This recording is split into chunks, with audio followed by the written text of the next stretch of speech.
오늘은 요한복음 4장에 기록된 신령과 진정으로 드리는 예배란 어떤 예배인가에 대해서 함께 나누기 원합니다. 이 신령이란 단어는 성령입니다. 진정이란 단어는 진리란 뜻입니다. 이 성령으로 예배 드린다는 것은 외부적으로 역사하는 그런 뜨거운 영을 말하는 것이 아닙니다. 내면에 역사하시는 영, 내주하는 영의 작용에 따라서 드리는 예배라는 것입니다. 요한복음 4장을 깊이 읽어보신 분들은 느끼겠지만 요한복음 4장은 예배 개혁에 대한 공식적인 공포입니다. 예수님께서 구약적인 예배 방식이 이제는 끝났다고 선언하신 것입니다. 저번 설교에서 말씀드렸듯이 이제 구약적인 예배 방식, 제사 방식은 끝났는 것입니다. 아버지께 참으로 예배할 때가 오나니, 아버지께 참으로 제사할 때가 오나니 곧 이때라, 곧 지금부터다, 이렇게 말씀하십니다. 여자여 내 말을 들으라. 이 산에서도 말고 예루살렘에서도 말고 너희가 참으로 아버지께 예배할 때가 이르리라, 이렇게 말씀하십니다. 예수님이 참으로 올바른 예배를 드리는 방식을 가져오셨다는 것입니다. 이 사실을 인식한 목사들이 많지 않습니다. 그렇기 때문에 오늘날 현대교회 예배는 유대인들이 시나고그에서 예배드리던 그 회당 예배, 그런 방식으로 하나님께 예배하고 있는 것입니다. 예수님께서 메시아로 오셔서 예배하는 방식을 전환시키는데도 불구하고, 새로운 예배 방식의 모델을 이미 알려주셨는데도 불구하고 그런 방식을 예배 드리지 못하고 있습니다. 그러니 예배를 계속해서 구약적인 방식, 구약식 예배를 드리고 있는 것입니다. 정말 오늘날 교회당에서 매주일 드리는 예배는 유대인들이 해배당에서 드리는 예배와 똑같습니다. 순서에 따라서 찬송하고 기도하고 설교하고 축사하고 이러한 형식입니다. 이것은 이스라엘 민족이 바벨론 포로로 끌려갔을 때에 그때 예루살렘에서 드리던 그 예배 행위, 제사 행위를 하지 못하게 되니까 궁여지책으로 만든 예배 행위입니다. 임시방편으로 예루살렘에서 드리던 예배 방식을 대체된 방식이라는 것입니다. 그런데 이런 유대교식 예배 행위는 메시아 예수님이 오심으로부터 끝났습니다. 새로운 예배가 창출된 것입니다. 이제 이 산에서도 말고 예루살렘에서도 말고 성령과 진리에 의해 드리는 예배 시대가 열린다 선언하신 것입니다. 이 사실에 대해서 사도들은 충분히 분명하게 인식하였기에 참된 예배 드리는 모습을 고린도전서 14장에 이미 예시해 놓고 있는 것입니다. 고린도전서 14장 23절에 보면 그러므로 교회가 함께 모여 다 방언으로 말하면 밖에 사람들이 처음 와서 그 광경을 목격하고 말하기를 모두 미쳤다 하지 않겠느냐 합니다. 이런 예배를 드리면 안 된다는 것입니다.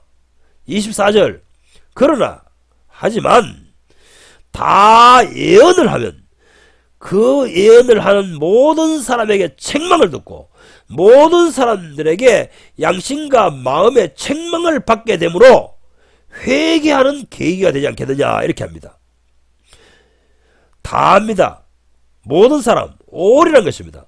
모든 예배 참석한 모든 구성원들이 예언, 여기서 예언이란 단어는 오늘날 그 이방세계에서 말하는 점장이들이 말하는 미래에 대한 예언, 그것이 아닙니다. 오늘날 은사주의자들이 이걸 착각하고 있는 것입니다. 신학 공부를 제대로 하신 분들은 아시겠지만 여기에 단어로 예언이로 번역된 단어는 헬러 프로페테이아, 곧 설교라는 것인 줄 모두가 알 것입니다. 정상적인 신학교에서 신학을 제대로 공부한 사람이라면 여기에 기록된 예언이란 번역한 단어가 원래는 설교라고 번역해야 맞다는 것을 아실 것입니다. 왜냐하면 설교가 무엇이냐에 대한 근거가 바로 이 고린도전서 14장에 나타난 예언이란 프로페테이아라는 단어라는 것을 제대로 신학을 공부한 사람들은 다 알기 때문인 것입니다. 그런데도 은사주의에 빠지면은 목사들이, 점장이들이, 무당들이 예언하는 그런 예언이라고 착각하도록 설교합니다. 그런 예언이 아닙니다. 구약시대 선지자들이 성령에 압도되었어, 성령에 취해서 토해내는 말들이라는 것입니다. 이것이 신약성경 고린도전서 14장에 기록된 예언이라는 것입니다. 그 예언을 보고 교회 시대 때 신학자들은 설교라고 말하는 것입니다. 그러기 때문에 설교는 반박을 할 수 없습니다. 선지자들이 말하는데 누가 청중이 듣는 청중이 반박할 수 있습니까? 하나님의 말씀을 대변하는데 반박할 수 있습니까? 반박할 수 없습니다. 반박한다면 그 사람은 불신자입니다. 하나님의 살아계심을 믿지 않는 사람입니다. 하나님의 입을 대신하여서 하나님의 말을 토해내는데 그것을 누가 거부하며 반박하겠습니까? 이런 설교의 개념을 이해하지 못하는 사람들이 반박을 하는 것입니다. 그래서 설교는 포럼이나 논단 발표가 아닙니다. 청중이 반박할 권리가 없습니다. 권한이 없습니다. 이 사실을 정통신학교에서 설교학을 배우신 분들은 모두 확실하게 알 것입니다. 초대교회 때는, 바로 초대교회 예배 때는 이러한 설교가 가득했습니다. 모두가 참여합니다. 한 사람이 설교하는 것이 아닙니다. 모두가 다 예언하느니라, 모두가 다 설교를 하느니라. 사람들의 양심을 찌르고 마음을 찌르고 자책하게 만들고 하나님께 거꾸로 찌림을 당하는 그러한 성령의 말씀을 토해내는 선지자 같은 역사들이 일어난다는 것입니다. 선지자들이 모여서 집회하는 것 같은 그러한 모습이 나타난다는 것입니다. 이것이 신적 예배요, 이것이 성령으로 드리는 예배요, 이것이 진리로 드리는 예배라는 것입니다. 예배, 신약적인 예배가 무엇인지 바로 알아야 하는 것입니다. 초대교회 때의 성도들은 모두 예배는 이렇게 드린다, 예배 시간에는 이러한 설교로 충만하다, 이것을 모두가 알고 있었습니다. 그런데 교회가 중세시대를 거쳐오면서 타락됨으로 말미암아 이러한 선지자의 말을 토해내는 일이, 이런 것들이 사라져버렸습니다. 말하자면 초대교회 때는 모두가 거듭났고 모두가 성령 충만했기 때문에 성령의 역사하심을 따라서 내가 성령의 입이 되고 성령의 말을 토해내는 사람으로 사용받는다는 것입니다. 모든 성도들이, 대다수의 성도들이 그렇게 사용받는 것입니다. 이들이 모여서 드리는 예배가 초대교회 예배인 것입니다. 성령과 진리로 드리는 예배라는 것입니다. 그러면 초신자는 어떠하냐?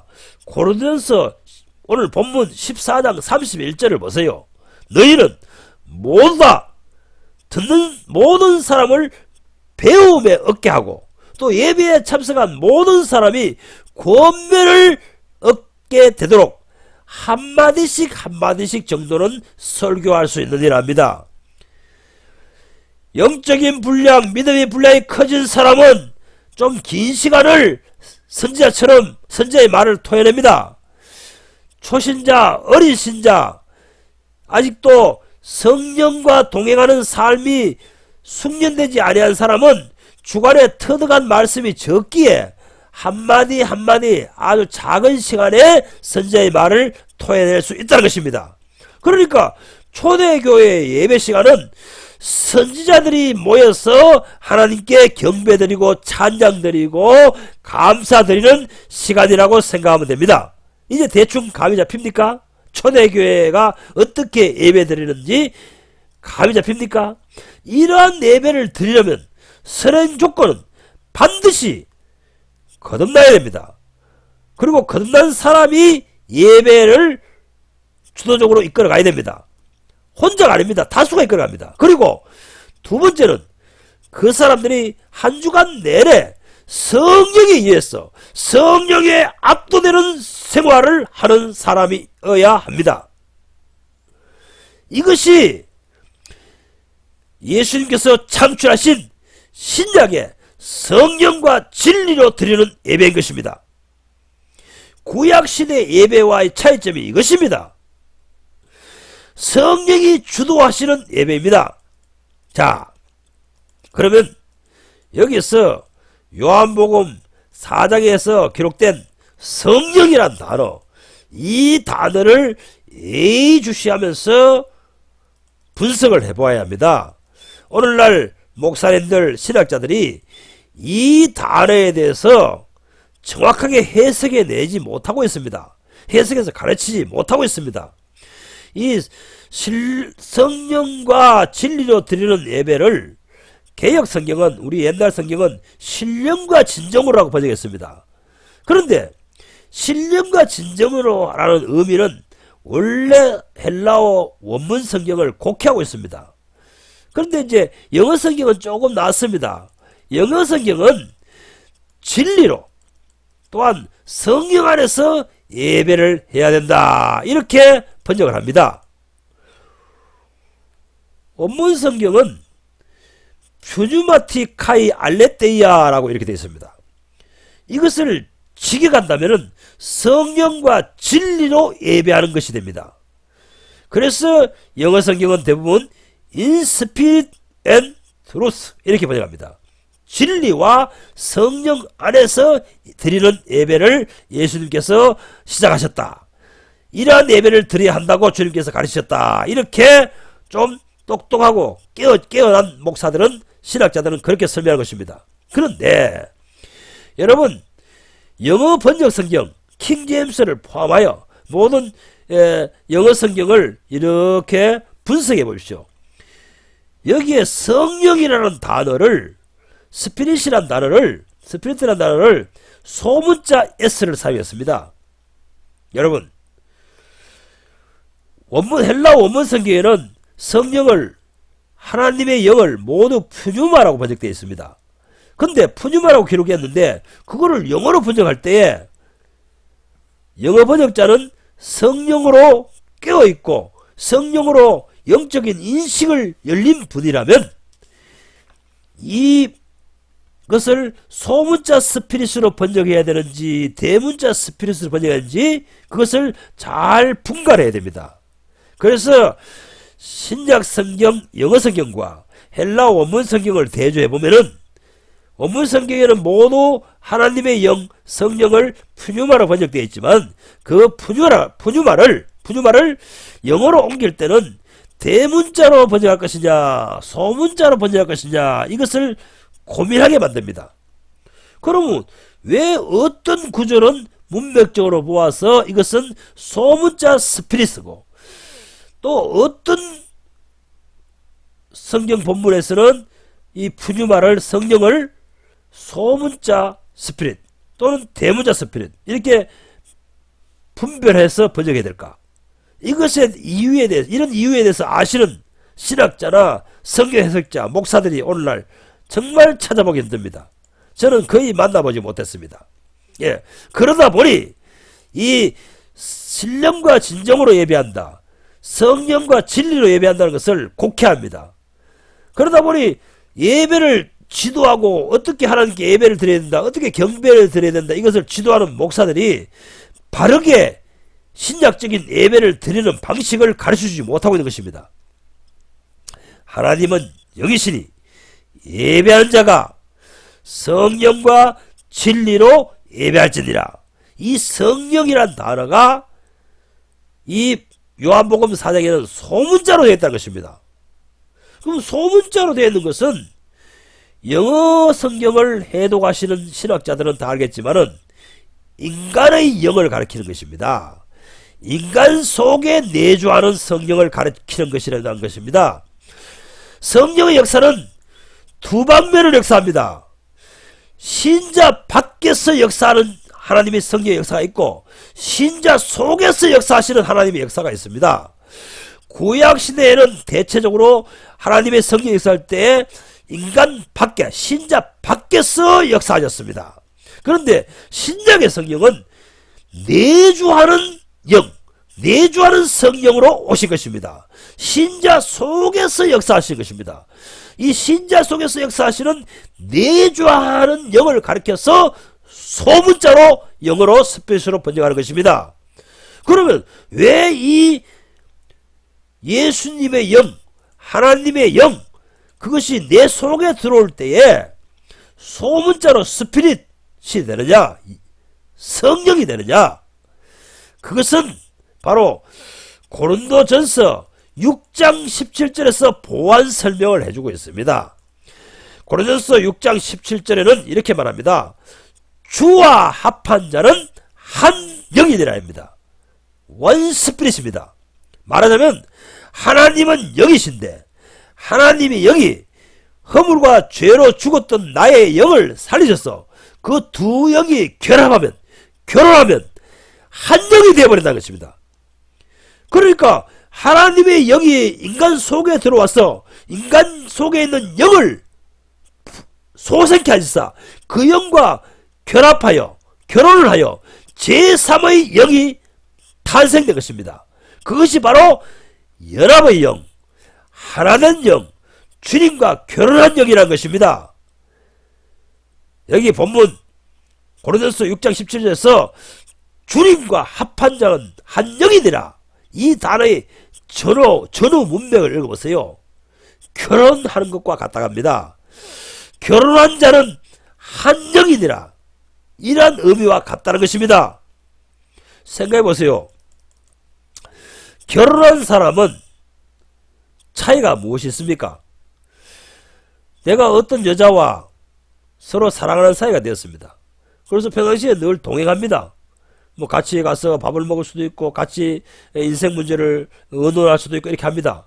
그러나 그때는 서로 개체가 그렇게 협의하고 대화를 나누다가 친하게 지냈지고 동행했지만은 저녁 때 되면 헤어져서 너는 너희 집으로 친정집에 가고 나는 또 우리 집에 시가집으로 옵니다. 그런데 결혼을 하게 되면 어떻게 합니까? 거주처가 한 곳입니다. 한 집에 산다는 것입니다. 그것을 보고 한영이라는 것입니다. 너희가 그리스도와 결혼하고 결합된 영은 바로 이렇게 한정된 것과 같다, 주님과 결혼한 것과 같다, 이렇게 지금 성경은 설명하고 있는 것입니다. 주님과 결혼한 영, 그 영이 있는 사람, 그 사람들이 그 영으로 주님이 가르치신 진리에 근거해서 드리는 예배, 그것이 아버지께서 받으시는 신약 예배라는 것입니다. 이제 알겠습니까? 그래서 사도 베드로는 하나님께 그러한 영적인 예배를 드릴 수 있는 사람이 되라, 그런 예배를 드릴 수 있는 거룩한 제사장이 되라, 이렇게 명령하고 있는 것입니다. 이런 예배를 드릴 줄 아는 사람들이 이 시대에 너무도 적습니다. 너무도 희소합니다. 로마서 6장에서는 주와 합한 자가 한 영이라는 사실이 어떻게 연합되는가를 가르쳐주고 있습니다.